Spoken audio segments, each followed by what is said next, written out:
Welcome to NTD Newsroom. I'm Don Ma.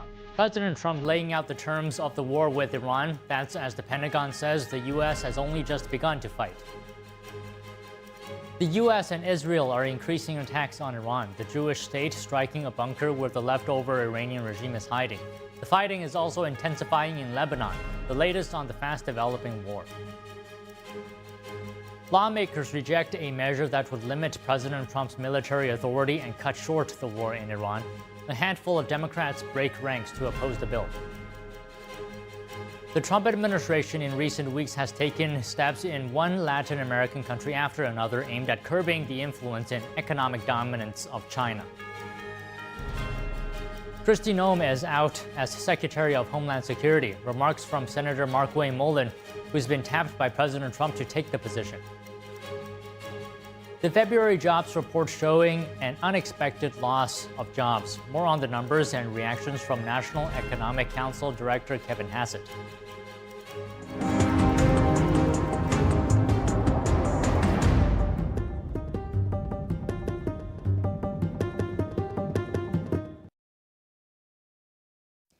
Thank you for joining us today. President Trump demanding unconditional surrender from Iran. That's as the War Secretary says the U.S.'s fight is only just beginning.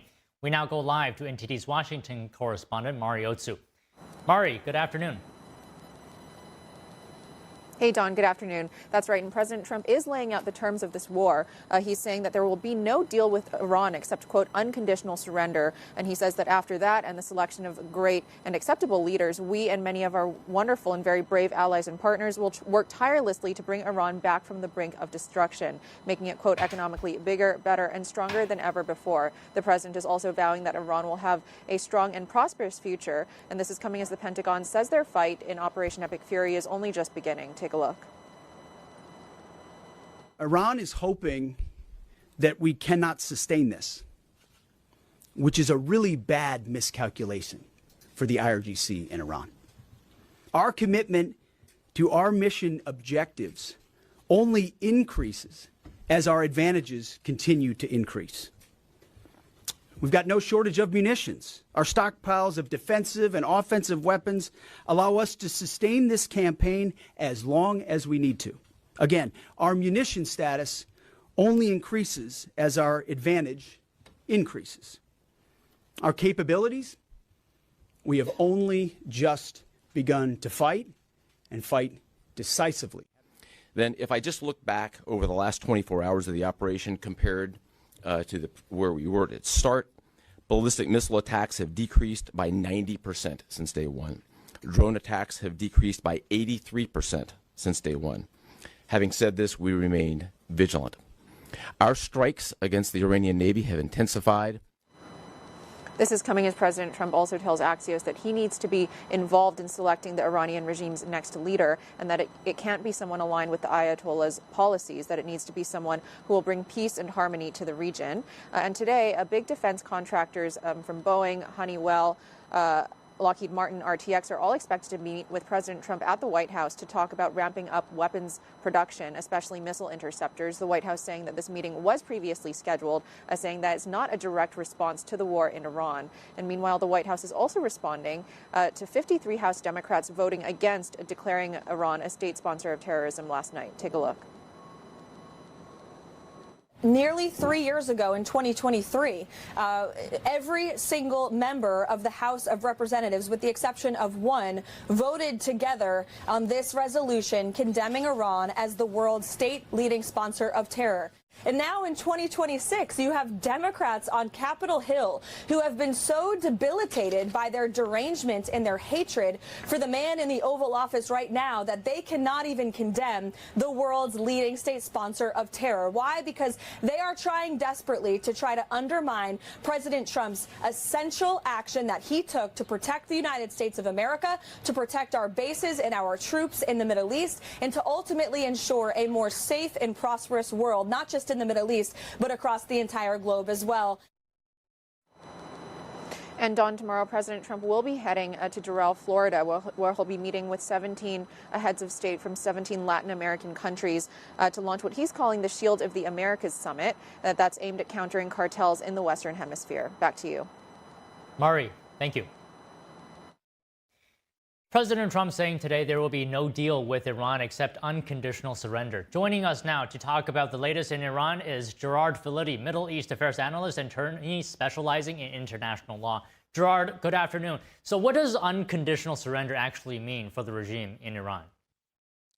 Unconditional surrender means that they stop fighting, essentially. But that is done on the terms that President Trump dictates. And that goes back to what our position has been from the beginning. No nuclear weapons development, no ballistic missile development, no funding of international terrorism. These are preconditions that President Trump was explicit about. So unconditional surrender does not mean we will negotiate the terms. It means that Iran agrees, the new government of Iran agrees fundamentally to these changes.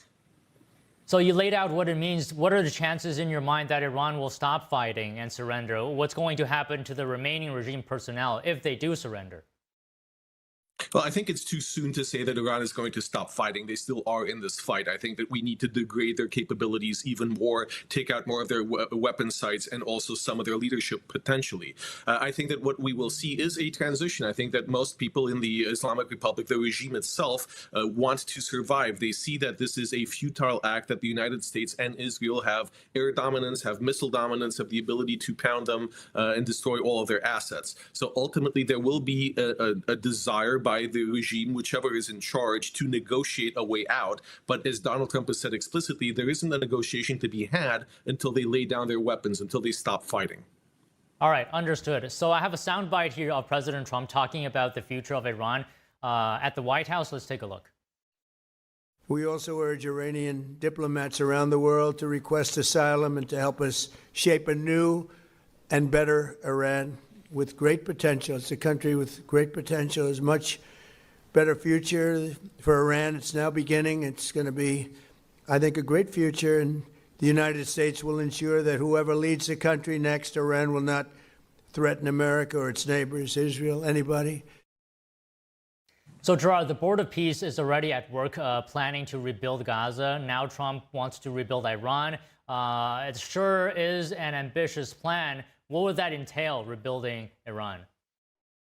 Well, I think you hit the nail on the head. When you look at the countries that have signed up to be part of that Board of Peace, clearly these are the same countries that have a very big interest in making sure that Iran is stable, democratic, and moves forward with peace and stability in the region. So I do think that a democratic transition in Iran will see the Board of Peace come in to help rebuild. What that means, let's not forget what Iran was like in 1979 before the Islamic Revolution. It was an economic powerhouse. It was easily doing trade with Europe, with Asia, with the United States. That is something that can happen again. All it takes is rebuilding some of the infrastructure, but more importantly, having people in government who are willing to set aside the biases and the hate of the Islamic Republic and be open to economic dialogue, be open to social improvements. And that is very much within reach, and that is what rebuilding Iran will look like. It's not just rebuilding infrastructure. It's rebuilding a mentality of being open to peace and stability and not to the destructive paths that we've seen from the current regime. Now, Gerard, let me get your comments on this. Iran's foreign minister warned that it would be a disaster for the U.S. if there was a ground invasion. How are you reading this warning? Well, look, Iran has a lot of tough talk that it's still giving. It's even for domestic consumption, putting out propaganda videos of them destroying American aircraft or American warships. None of it is true. Ultimately, I think that we will not see U.S. boots on the ground. I think we will not see Israeli boots on the ground. I think the Iranian people themselves have been urged repeatedly by President Trump to take back their country. We may see insurgencies. We may see Kurdish forces striking up a rebellion in parts of Iran and other ethnic groups as well. But ultimately, it is up to the people of Iran, if they want to take back their government, to do so. It will not be U.S. boots on the ground. So, Gerard, we've seen a lot of support for President Trump in Middle Eastern countries and elsewhere as well. Would you say this level of support is unprecedented? What do you think about that? It's very much unprecedented in the last 40 years of American diplomacy in the region. America is coming at this not just from a position of military strength and willingness to engage to do the right thing, but we are looking at building economic stability in the region. The path towards stability and peace is through trade, through economic betterment, through improving the lives of the people in the Middle East. And the people and governments that are allied with America see that. They see that it is in their interests to build bridges and build economic stability, not not to invest their money in wars. That is why we're seeing President Trump have such a dramatic effect on the Middle East. So, Gerard, you said we probably won't see boots on the ground in Iran. Do you think, just finally, the U.S. is capable of completing this mission only by air? I think in large part we are when we look at the threat to the West, the threat to the U.S. and Israel and the Middle East is largely through ballistic missiles, through cruise missiles, through drones. And once we destroy that infrastructure, and if we keep degrading Iran's military capability domestically, there's no need for boots on the ground. Look, ultimately, as in Venezuela, we really don't care the name of the person who's in charge of Iran. We just want the country to decide for itself what to do, and to do so in a way that is not threatening to the West and to the United States. We can achieve that without boots on the ground, and that's a big difference between what President Trump is doing now and what previous administrations have tried to do in Iraq and Afghanistan. Okay, Gerard, sounds good. Thank you for speaking with us. Hope you have a great weekend. Thank you, Don. You as well. The Trump administration in recent weeks has taken forceful steps in one Latin American country after another aimed at curbing the influence and economic dominance of China. More news after this break. Stay with us.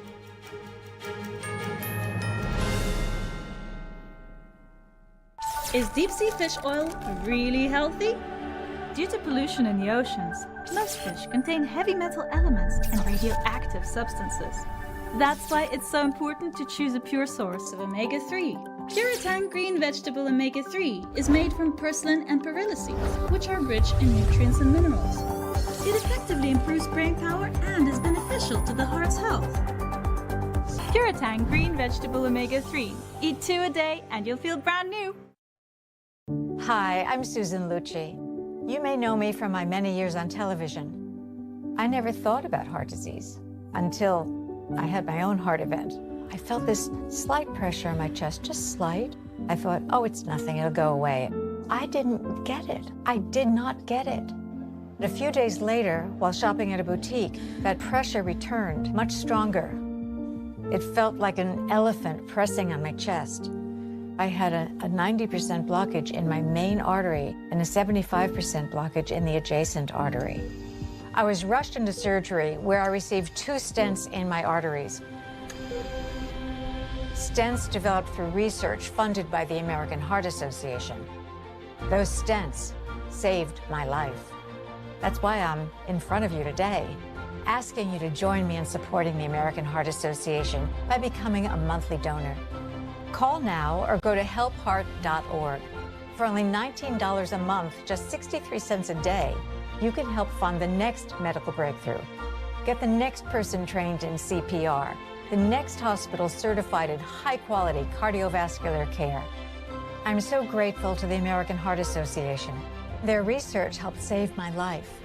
I can enjoy life with my children, my grandchildren, and my friends. Heart disease is America's #1 killer, and your support now can help save your life or the life of someone you love. Give $19 a month with your credit card, and we'll send you this special T-shirt that you can wear to show that you are helping save lives. Please, listen to your heart. The only reason I'm here today is because I did. Please call the number on your screen or go to helpheart.org. Become a monthly donor during February Heart Month, and your first month's gift will be matched. Thank you. We come from a long line of farmers, and there's a sense of pride, but there's also a significant amount of pressure. Farmers have to take care of their physical and their mental health, because what's a farm without a farmer? Watching the sun come up, that's my time. I can have a cup of coffee, and every day is a new opportunity. That's cool. Your hand's gotten so Yay! Don't forget to check in on yourself. Love your mind.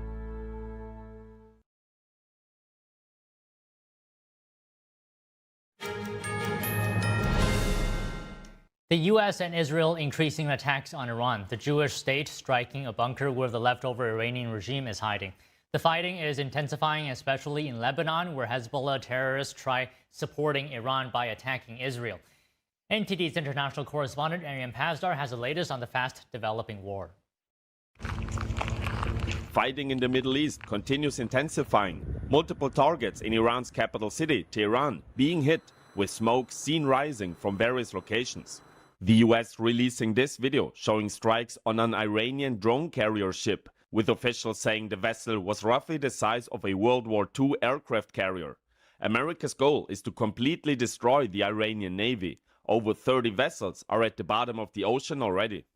And Israel releasing this video of its strikes on Tehran. The Jewish state is launching a new wave of attacks, saying 50 warplanes struck a bunker beneath Tehran, being used by Iran's leadership. I utterly believe that once you undermine this empire of evil emanating from Tehran, we will be able to offer venues of peace, goodwill, and prosperous future for the people of the Middle East. The US and Israel can roam freely above Iran after gaining full control over its airspace just a few days ago. According to the Iranian Red Crescent Society, over 1,000 people are being reported dead so far. The leftover Islamic regime still trying to defend itself. Footage shows Iran intercepting Israeli missiles in night skies above Tehran. Iran also continues attacking nearby countries, with the latest strikes involving US partners Bahrain, Kuwait and others. Iran striking over a dozen countries since the fighting began less than a week ago. In Israel, meanwhile, sirens are being heard across Tel Aviv. Several residents are left slightly wounded near the city after an Iranian missile attack. No casualties are being reported, as eyewitness footage shows Israel's Iron Dome intercepting incoming Iranian attacks. And the fighting is intensifying, especially in neighboring Lebanon. Israel is striking sites used by Hezbollah terrorists, which the Iranian regime has long funded, trained and supported. The Israeli military saying it carried out 26 waves of strikes overnight. Lebanon was pulled into the war after Hezbollah started attacking Israel on Monday in support of Iran. Arian Pastar, NTD News. And the U.S. Central Command says Iran continues to fire at civilian targets in the Gulf states. CENTCOM Commander Admiral Brad Cooper posting a statement moments ago. The statement says the Iranian regime fired 7 attack drones last night at civilian and residential neighborhoods in Bahrain. Bahrain is a small Gulf state and partner of the U.S. as well as a member of the Abraham Accords. He adds that Iran has attacked 12 different countries in the Middle East so far and continues to deliberately target civilians. The commander says, quote, "This is unacceptable and will not go unanswered. We will continue working with regional partners to address this threat to innocent people across the region." According to the State Department, nearly 24,000 Americans have safely returned to the United States from the Middle East. Some of them took a charter flight on a plane belonging to the New England Patriots. That flight landing in Washington, D.C. this morning. The State Department says many Americans have safely relocated to other countries. Others have departed from the Middle East but are still in transit back to the U.S. More flights are scheduled for the coming days, depending on the security situation, that is. The department is urging American citizens in need of assistance in Oman, Kuwait, Bahrain, the United Arab Emirates, Qatar, Saudi Arabia, and Israel to fill out a crisis intake form. Once completed, American citizens in those countries will receive information about upcoming charter flights and ground transportation options. Meanwhile, the U.S. Embassy in Baghdad reported that Iranian-backed terrorist militias could target hotels in Iraqi Kurdistan. The embassy urged American citizens to depart as soon as it is safe to leave. In a post on X, the embassy said there are no flights leaving Iraq at this time. The embassy advised U.S. citizens to consider traveling by land to enter Jordan, Kuwait, Saudi Arabia, and Turkey. However, those border crossings may close without warning. The dignified transfer of the 6 U.S. soldiers killed in action during an Iranian drone strike is taking place tomorrow at Dover Air Force Base. The White House says President Trump will attend the transfer, and Iowa Congressman Zach Nunn says he also plans to be there. All 6 soldiers were part of the same Army Reserve Command in Des Moines, Iowa, before their deployment to Kuwait. Meanwhile, the U.S. is restoring diplomatic relations with Venezuela after 7 years. It comes as interim authorities govern Venezuela following the capture of former dictator Nicolas Maduro. Here's more. The U.S. State Department says the move will promote stability, support economic recovery, and advance what it calls political reconciliation in Venezuela. Maduro cut diplomatic ties with the U.S. in 2019 after Washington refused to recognize him as the country's president. Venezuela's interim government says it's committed to entering a new phase of constructive dialogue grounded in what it called the sovereign equality of states. The latest U.S. official in Venezuela was Doug Burgum, Secretary of the Interior. He says the U.S. is very pleased with the direction the country's going in. We certainly talked about a positive future for this country, and there's a number of things that are happening, again, under the current leadership that are very positive for everybody in this country. And I think you're seeing that in the laws that are being passed. They're, again, creating a framework that is going to be more peace, more stability, and more prosperity for the people of Venezuela. Burgum said Venezuela's government is giving security assurances to 9 mining companies interested in investing in the country. Mineral areas have long been controlled by guerrilla groups and gangs. Shell Oil Company says it's entering into agreements with the Venezuelan government from offshore natural gas and onshore oil and gas opportunities. The White House says the Trump administration will be reinforcing its Monroe Doctrine during its Shield of Americas summit this weekend to try to help Latin American countries reduce ties with China. Joining us now to talk about this is Santiago Vidal-Calvo, policy analyst at the Manhattan Institute, and we have Marcos Chatgas, editor-in-chief for the Epoch Times Brazil and Latin America correspondent for the Epoch Times USA. Okay, so good afternoon to you both. San Diego, if I may, I'll start with you today. Can you just talk to us here about the level of influence China and other adversarial nations have in Latin America? Hey, Don, thank you so much for the invitation. So first of all, China has gone unchecked for years now in Latin America, where they have done massive investments in shady loans to many countries. They have invested in infrastructure, try to get takeovers of very key and very important interests of the United States in the region. And they have a strong armed, many leftist governments around the region to bring them over to their side and to get them away from the sphere of influence of the United States. This has happened over the last decades, and it has gone under the radar of the United States because many of these governments prefer a China that is giving them a free checkbook, a blank check, before a United States that has some conditions about prosperity in the Western Hemisphere and about the security and the interests of the United States. However, this seems to stop with the Trump administration. The Trump administration is taking a posture that China needs to be kicked out of the continent. The Monroe Doctrine renewal is the same type of theory that we're implementing today to kick out foreign regimes and foreign adversaries from our continent because it's ours. And this is a policy that the Trump administration is taking, and it's a good one. Okay, Marcos, please, anything you'd like to add here about China's influence in Latin America? Well, I agree with the points that are being made, but I would also like to highlight the fact that this comes as the U.S. Congress has just published a recent report. The Committee on China in the House has just published a recent report where we talk about military capabilities. So we're talking about dual-use capabilities in ports, even space. In Argentina, in the Neuquén province, in the Patagonia region, you have a space base which is directly run by the People's Liberation Army.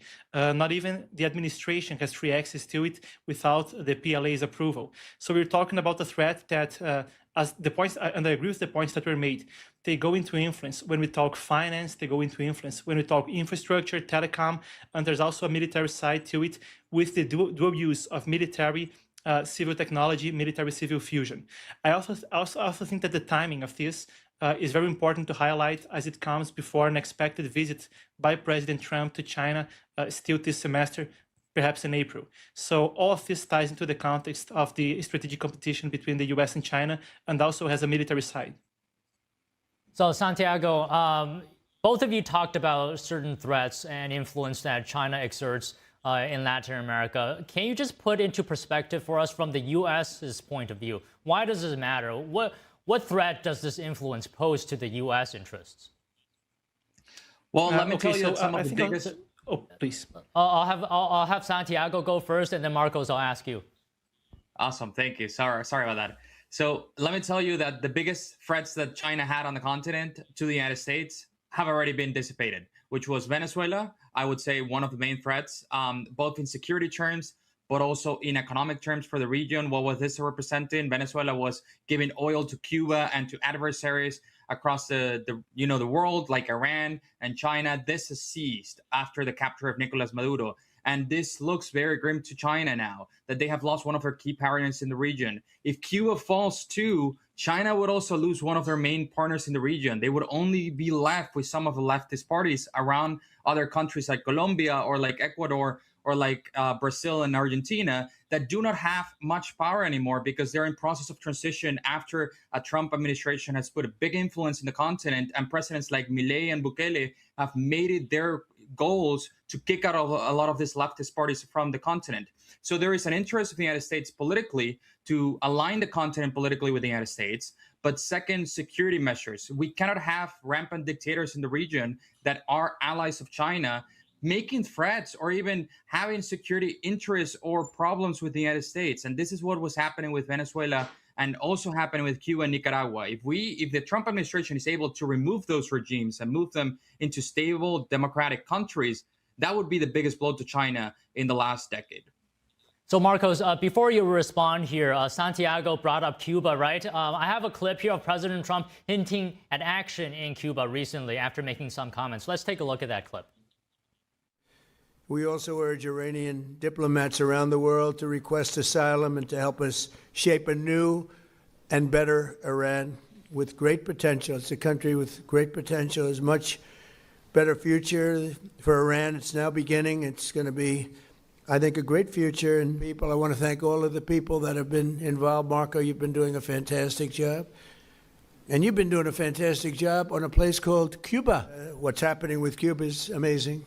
And we think that we want to finish this one first, but that will be just a question of time. So, Marcos, in your view, what needs to happen in Cuba to align with our national security interests and to help the Cuban people? Just your overall thoughts on this. I mean, we're talking about a regime that's very hostile to the U.S. and historically we have seen how this can be a security threat. In 1962, we had the Cuban Missile Crisis, where we went nearly into World War III over Soviet missiles that were put in Cuba. The geographical position of Cuba is once again being weaponized, as we can see from reports in recent years of Chinese influence. And we're talking space capabilities and other asymmetrical warfare, unconventional warfare capabilities being deployed to Cuba on a regime that has before been tied also with Russia and to a very lesser degree to Iran, which was mainly acting in and around Venezuela. So it also has this point to it, but it has also a symbolic aspect. When we talk about the hardest communist guerrilla, the hardest cartels in the region, when we talk about the FARC in Colombia and the ELN in Colombia, when we talk about Varpalmares, MR8 in Brazil in the past century, when we talk about cartels and guerrillas all around the region, most of them have been to a point inspired, trained, or backed by Cuba in one way or another. So the sort of zeitgeist shift, the shift in the spirit of the times that we're discussing, is especially symbolic when we talk about Cuba. And right now, the regime seems to be, in fact, in their last breath. Of course, it might be soon to say in a way, but we just had massive blackouts with 7 million people with no access to electricity in the past few days. So this also bespeaks of the moment we're seeing. And just to add to the point that Santiago was making, I think he's completely right. I would also add the economic dimension. When we talk about lithium in Bolivia, Chile, and Argentina, which is key for technologies like electric cars and resources around the region that can be useful, like Brazil having the second biggest reserves of rare earths, which have been in the news a lot lately.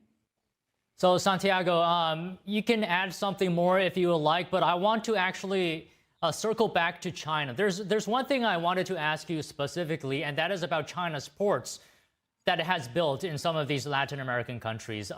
Could they have, dual use capabilities? For example, could it theoretically be used for military purposes?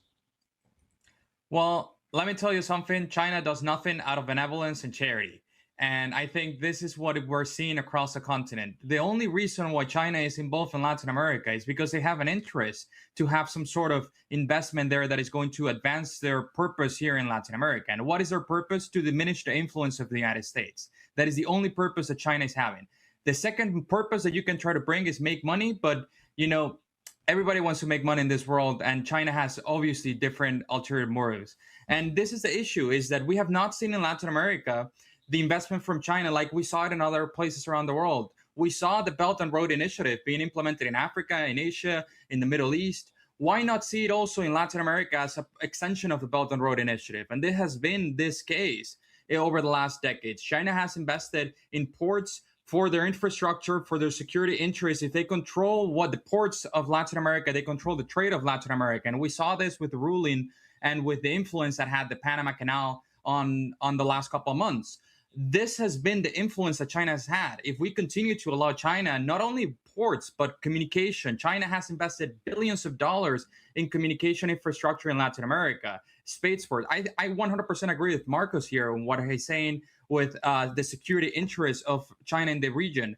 They have seen Latin America as an adversary of the United States, and Cuba has been a huge influence to implement those goals from China around the continent, because they both have the same goals, to take the United States down. So if we have two big adversaries of the United States trying to do exactly the same thing, then it's only the most appropriate method for the United States to do the country, to try to bring them down in the continent and bring allies closer to ours.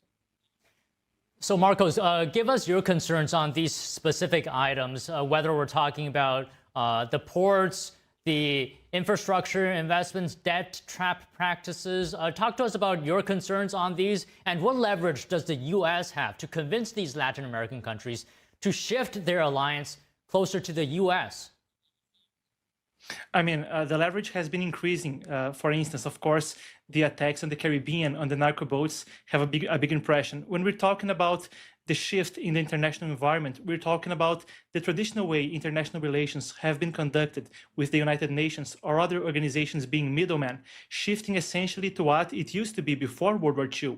We're talking about economic pressure, military pressure, and this kind of diplomacy where it's mostly about bilateral relations and even personal relations between the heads of both countries. This shift has allowed the Trump administration to be more assertive and increase its leverage. And this is, I see, a much needed shift when we talk about the geopolitics of the region. So let me expand a little bit on the ports. When we talk about the Shanghai port in Peru, for instance, this is now run by a company called Costco Shipping. There's a lawsuit going on. I won't go into details, but this is now run by a company called Costco Shipping, which is considered part of the Chinese military apparatus by the United States of America. We now have a data cable in Chile, which could essentially have the data of Latin American countries going straight to Hong Kong under the CCP's influence. All of this goes through 2017 cybersecurity law in China, then 2021 anti-espionage law, and other laws put in by the regime, which breach data safety and also allows the Chinese Communist Party to exert pressure by essentially accessing any data they have on any of those countries when you're talking about data cables, right? It goes beyond just the possibility of conventional warfare. So it's not that the ports could be used by a Chinese aircraft carrier to attack the US.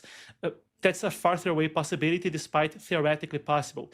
It's about the fact that if a war breaks in the Strait of Taiwan, in the Taiwan Strait, we would be talking about a scenario where the Chinese could pressure Latin American countries into continuing to export iron ore, into continuing to export food, like Brazil, which is one of the biggest food suppliers to China.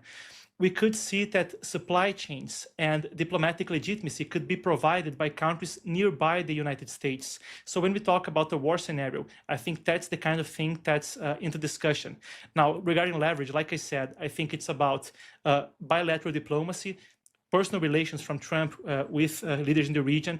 I think it's also about military and economic pressure, which has been hugely leveraged throughout his first year in the second administration. Without going into too much detail, I think this gives the gist of it. Okay, Santiago, two things. If there's anything you'd like to respond to from what Marco said, you can. And another thing is I wanted to ask you about Iran. You know, with everything that's happening right now with Operation Epic Fury, I'd be remiss if I didn't ask you about what is Iran's influence in Latin America? Well, first, just to close what Marcos was saying, I think he's 100% right with what he's saying about China. And the best thing that the United States could do right now is double down on their influence in the continent, try to buy off a lot of these loans from China and try to offer countries currency swaps or currency deals that they could allow these countries to buy off the loans from China and change them to the United States. I think many of these countries would prefer to have their loans under the United States before China, where the influence of the United States can be controlled and China loses a leverage on the continent. That can be one of the things that the United States could be doing, and they have both the money and the capability and the interest to do this. But to go in Iran specifically, Iran has had many partners around the region that has helped them advance their interests, but one of the main ones was Venezuela with Hezbollah. Hezbollah had a huge presence in Venezuela because Venezuela was treated as a safe haven for terrorism during the Maduro regime and before in the Chavez regime as well. We have pictures of Chavez with the previous president of Iran. They were good buddies, and even the president of Iran, the former president of Iran, used to go to the funeral of Chavez. That was 2 days ago. Yesterday, sorry, we were celebrating almost 12 years of the death of Chavez. So, this is very important relationship for the region. And after Maduro's capture, Iran's influence in the continent has greatly been reduced. People underestimate how much of an influence Venezuela and Iran had in the relationship around the continent. Hezbollah has set up security and interest for Iran in Venezuela to spy on the United States, even so much that there are reports from Congress and also from Venezuela that Venezuela gave 10,000 fake Venezuelan passports to Iranian nationals to cross the border here illegally in the United States and enter. Hezbollah officials that enter under Venezuelan fake passports. This happened under the last years, and it happened under the watch of the United States, and we need to fix this really quickly. And one of the main steps was to remove Maduro from power. Okay, Marcos, I'll end with you today. Your final thoughts on Iran's influence in Latin America.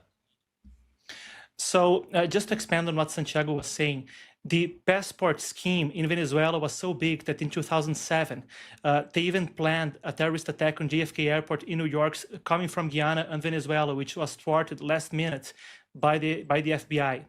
We're talking about narco cartels throughout the region, trading in arms and drugs with Hezbollah, including nearby where I'm at right now in the Argentina-Paraguay-Brazil border in Foz do Iguaçu.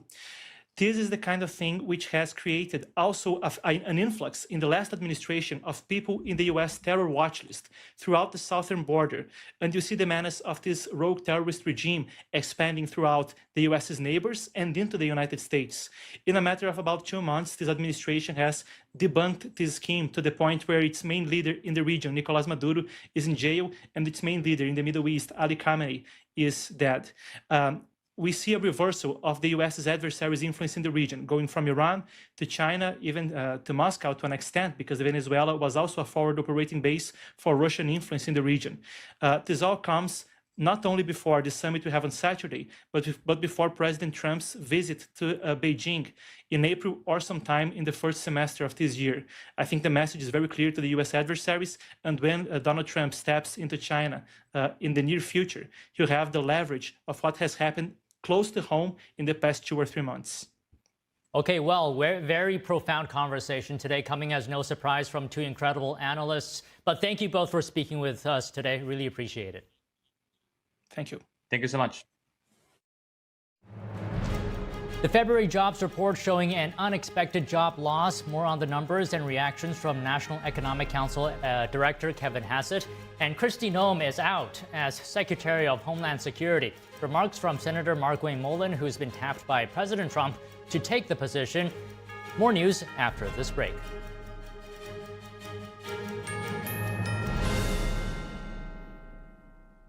I trod on my glasses yesterday, and I had to pay up front for a new pair that I can't even pick up for another 10 days. So I looked for another way, and I found Select Specs. I ordered online. My new glasses just arrived this morning, and I can pay over the next few weeks. This is the way to buy glasses. See now, pay later with Select Specs. Next day delivery and deferred payment options only at selectspecs.com. For the first time ever, we're bringing you MyPillow mattresses and mattress toppers for as low as $99.98. Remember, sleep's all about temperature and pressure points. Whatever sleep needs you have, we have the right technology for you. Like our MyPillow mattress topper, our queen size has over 10,000 individual comfort supports to help relieve your pressure points. And how about our 3-inch Hybrid Plus mattress topper? It's infused with copper and silver to help your body get the restorative sleep it needs. And our MyPillow and Case Coil mattresses, I personally helped develop these mattresses to make sure they have everything needed to give us great sleep. Plus, they're made right here in the USA, and they ship right to your front door absolutely free. So go to MyPillow.com or call the number on your screen. Use this promo code to get MyPillow mattresses and toppers for as low as $99.98 and free shipping. There's a whirlwind of emotion and activity going on in this painting. And there's chaos all around and threat from below. The wolves surrounding her, and they're anything but unmoved. They're moving all the time, and we sense that. But this little girl remains.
A surprising jobs report from the Bureau of Labor Statistics. The U.S. economy unexpectedly lost jobs last month, while the unemployment rate edged up. Here's more.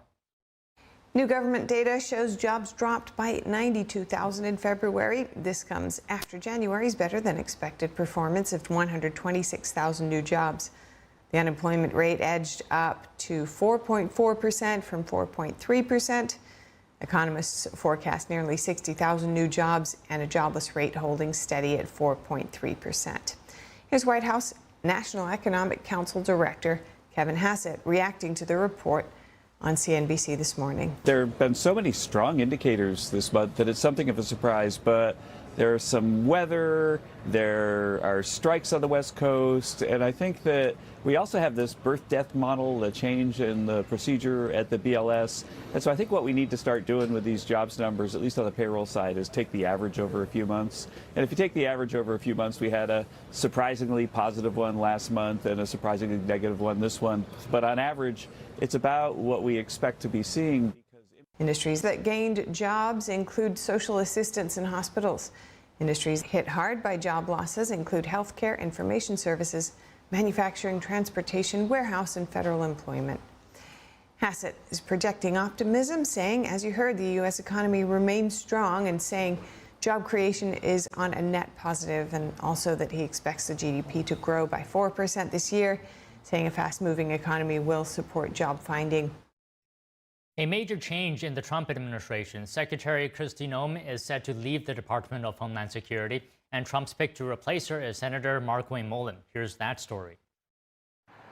A shakeup at the Department of Homeland Security. President Trump says he's replacing Secretary of Homeland Security Kristi Noem with Markwayne Mullin, a senator from Oklahoma. Mullin spoke to reporters at the Capitol Thursday following the announcement. I've got to be honest with you, I wasn't expecting the call today, but super excited. He said he was going to speak to Noem and praise her for her work while also outlining his plan going forward. And we're going to get Department of Homeland Security making sure that we stay focused on protecting the homeland. And no matter if you support me, you don't support me, I'm going to be laser focused on getting that done. In a post on Truth Social Thursday, the president said Noem will move to become special envoy for the Shield of the Americas, the Trump administration's new security initiative in the Western Hemisphere. Trump thanked Noem for her service, saying she achieved numerous and spectacular results as secretary. In a press release, the Department of Homeland Security said under Noem's leadership, the U.S. recorded its lowest border crossing totals in history. It also made note of drug seizures made during Noem's tenure, saying Customs and Border Protection seized more than 600,000 pounds of illicit drugs nationwide over the past year. The department says Noem oversaw the deportation of more than 3 million illegal immigrants, most of which it says were self-deportations. It also says ICE and CBP arrested hundreds of thousands of criminal illegal immigrants in cities nationwide. In a post on X, Noem thanked Trump for her new role as Special Envoy for the Shield of the Americas.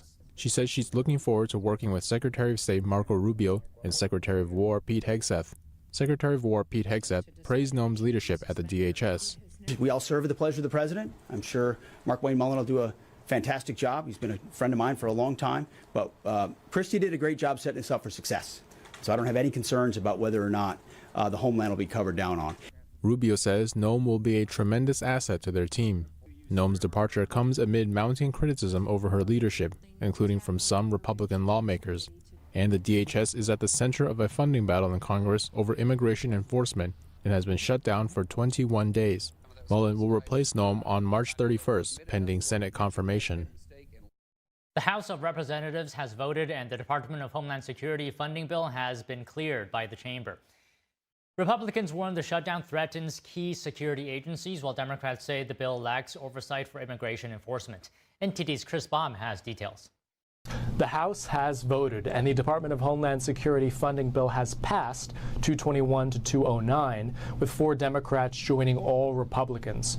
Republicans say the shutdown is putting critical security agencies at risk. Democrats say the bill lacks needed oversight of immigration enforcement.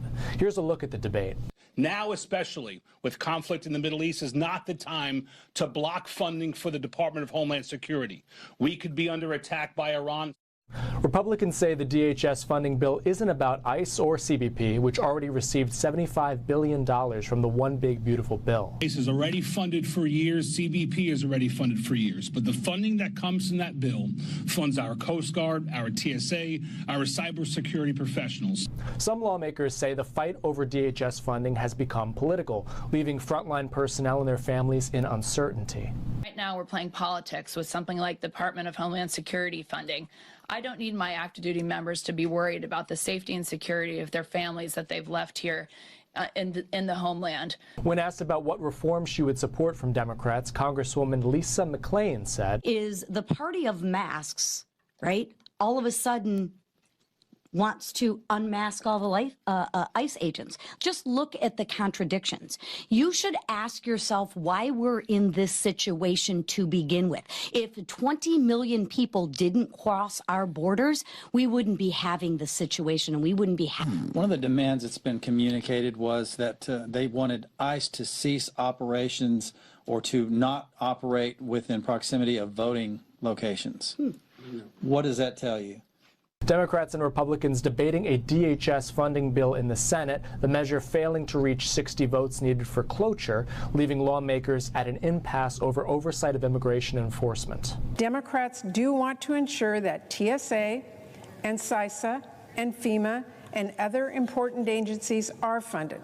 We will not cut a blank check funding without reforms for ICE and Border Patrol. Democrats claim they are no longer for open borders. Their proposal completely defunds the Customs and Border Protection. HSI is responsible for capturing these men, child pornographers, child predators, sex traffickers, drug traffickers. Reporting from Washington, D.C., Chris Bob, NTD News. Congressman Tony Gonzalez of Texas announces he will not seek re-election. The move comes after GOP leaders urged him to abandon his bid that followed revelations of an affair with a former aide who died by suicide. Gonzalez says he will continue serving the remainder of his term. House Republican leadership said Gonzalez was asked to withdraw amid very serious allegations in an ongoing House Ethics Committee investigation into his conduct. The Navy veteran and 3-term lawmaker admitted to a lapse in judgment, but he said he had no contact with the aide since June 2024 and had nothing to do with her tragic death. He says he has reconciled with his wife and pledged to cooperate with the ethics inquiry. Lawmakers reject a measure that would limit President Trump's military authority and cut short the war in Iran. A handful of Democrats break ranks to oppose the bill. More stories after this. Stay with us.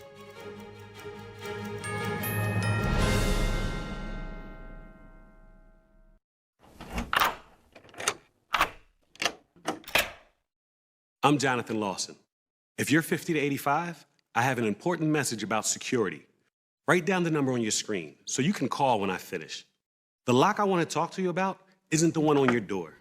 This is a lock for your life insurance, a rate lock that guarantees that once you're insured, your rate can never go up at any time for any reason. But be careful. Many policies you see do not have one. But you can get a lifetime rate lock from Colonial Penn. Call this number to learn more. This plan was designed with a rate lock for people on a fixed income who want life insurance that fits their budget and is simple to get. Coverage options start at $9.95 a month, less than 35 cents a day. Act now, and your rate will be locked in for life. It will never increase, guaranteed. This is lifelong coverage that can never be canceled as long as you pay your premiums, guaranteed. And your acceptance is guaranteed, with no health questions. You cannot be turned down because of your health. Call for your information kit and read about this rate lock for yourself. You'll also get a free beneficiary planner. Both are free with no obligation.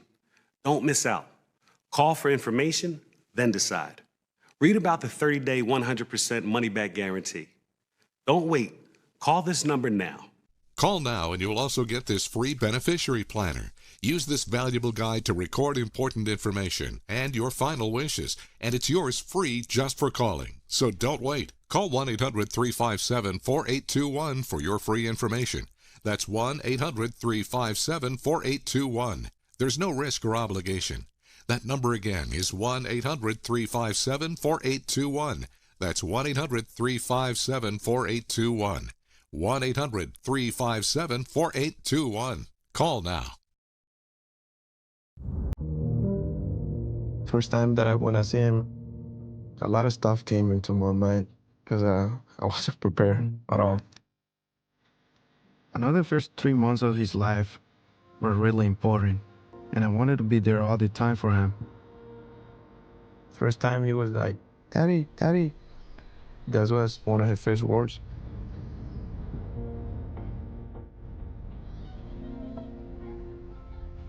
He grew up so quick. He just surprised me every day. He's really smart. I really think he can be an astronaut, president. But I'm gonna support him for wherever he wants to be. Whether he want to be a photographer, musician, whatever. As a father, I guess you don't focus on you. I put himself first. That's what a dad does.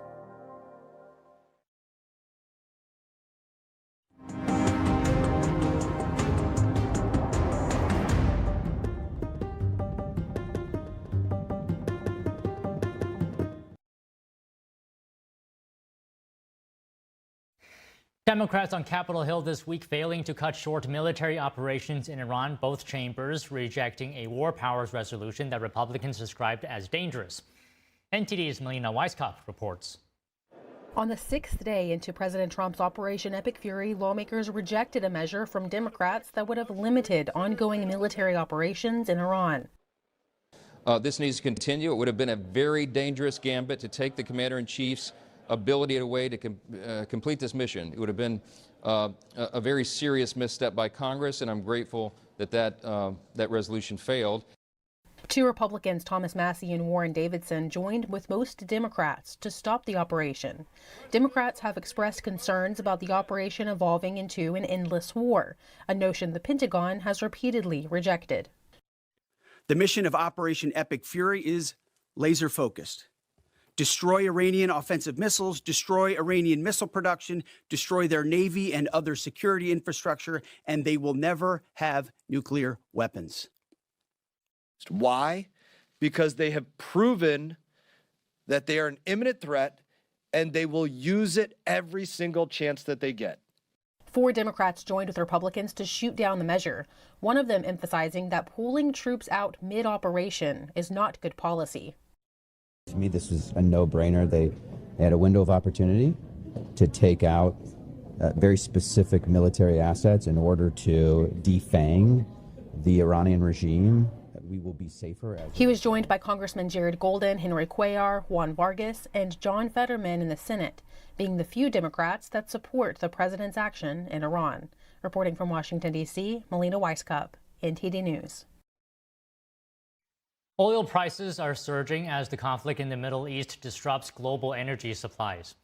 Crude is on track for its strongest weekly gain since 2020 during the COVID pandemic. Here's more on that. Brent crude jumping nearly 22% this week, with U.S. benchmark West Texas Intermediate climbing close to 27%. The rally began after the United States and Israel launched strikes on Iran. Tehran then halted tanker traffic through the Strait of Hormuz, a critical route that carries about 1/5 of the world's daily oil supply.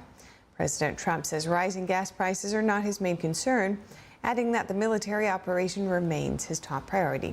And the International Energy Agency today is advising against looking to Russia for gas supplies. Given the bitter experience Europeans had with Russia, given the very fact that there will be a lot of LNG anyways coming to markets, and the gas markets turning from the markets of sellers to buyers, I think to look Russia as an alternative option for getting gas will be economically and, in my view, politically wrong. The EU is under mounting pressure from industries and governments to step in to try to curb high energy prices. Commission President Ursula von der Leyen has promised to draw up options for EU leaders to consider at a summit later this month. Amid rising tensions with Iran, the Trump administration is launching a $20 billion maritime reinsurance plan aimed at protecting shipping in the Gulf and keeping energy flowing through the Strait of Hormuz. More news after this break. Stay with us.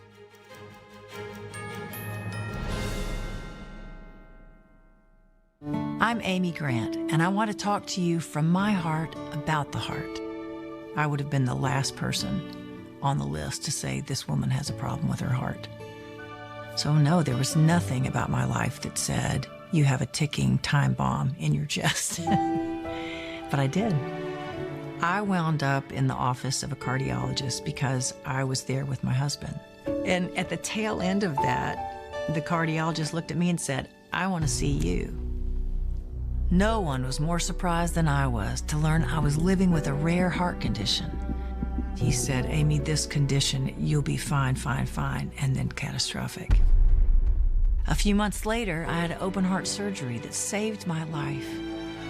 And I owe it to the research and life-saving medical breakthroughs developed by the American Heart Association. That's why I'm asking you to join me and become a monthly donor to the American Heart Association. Please call now or go to helpheart.org. For only $19 a month, just 63 cents a day, you can help fund the next medical breakthrough, get the next person trained in CPR, and get the next hospital certified in high-quality cardiovascular care. If this could happen to me, it could happen to anybody. Heart disease is America's #1 killer, but your support can save your life or the life of someone you love. Give $19 a month with your credit card, and we'll send you this special t-shirt you can wear to show you're part of a community of monthly donors working to help save more lives like mine. I'm grateful for the American Heart Association. Their research gave me more time to do the things I love with the people I love. So listen to your heart. I'm here today because I did. Please call the number on your screen or go to helpheart.org now to become a monthly donor and help save even more lives. Thank you. My name's Stacy, I'm 57, and I was adopted in 2020. We were adopted in 2019. And we were adopted in 2021. We had a house, and it sounds crazy, but it wasn't a home. The one thing that Jake and Emma brought is it became a home. When I met Dakota, he had just turned 14. You weren't there for the first this and the first that. I missed the first words, but we got a lot of other firsts. Watching her say, oh my God, I cannot believe I got my license. And she's like, I passed. And I'm like, girl. See them grow. It is. They chose to love us. They didn't have to. They chose us. Family. You and you. Kids in the middle. What I thought was a complete life was nowhere near complete, but it is now. Learn about adopting a teen from foster care. You can't imagine the reward. Visit adoptuskids.org.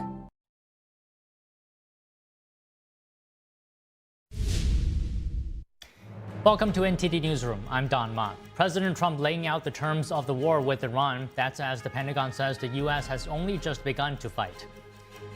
The U.S. and Israel are increasing attacks on Iran, the Jewish state striking a bunker where the leftover Iranian regime is hiding. The fighting is also intensifying in Lebanon, and Iran keeps firing attack drones at Gulf states. The latest on the fast-developing war.